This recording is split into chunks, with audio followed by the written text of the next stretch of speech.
Welcome to the Odyssey, books 1 through 4.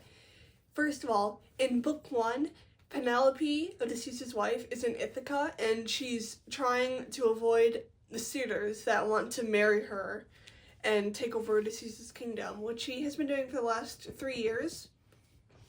And Telemachus is very sad. He's upset at the suitors. He's just not having a good time generally.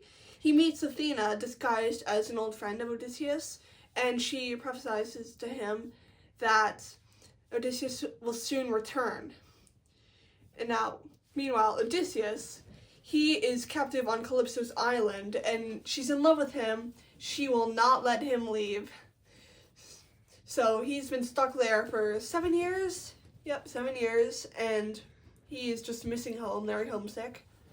And now back to Telemachus.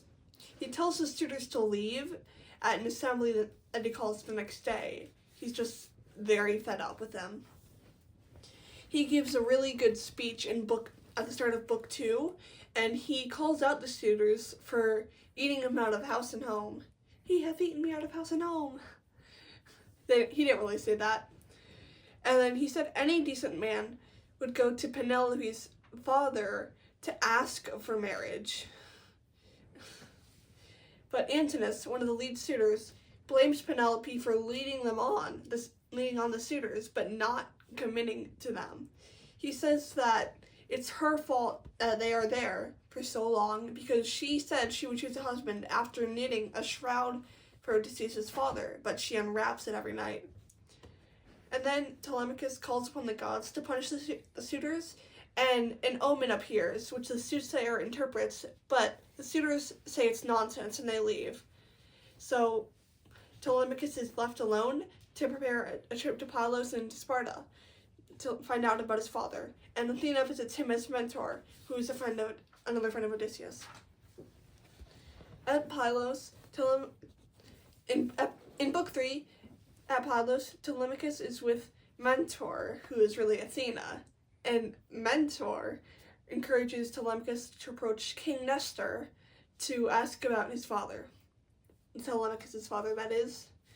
And Nestor says that after the fall of Troy, Agamemnon and Menelaus had a conflict over if they should sacrifice to the gods or leave right away. And Odysseus stayed behind with Agamemnon to sacrifice to the gods.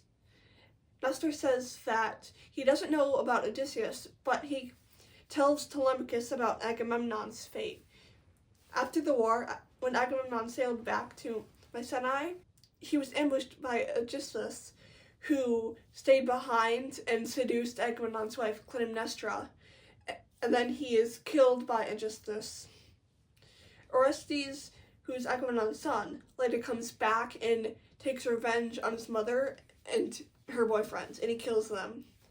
Then Nestor uses this example as a sign of courage by Orestes, and he sends Telemachus and his own son to Sparta.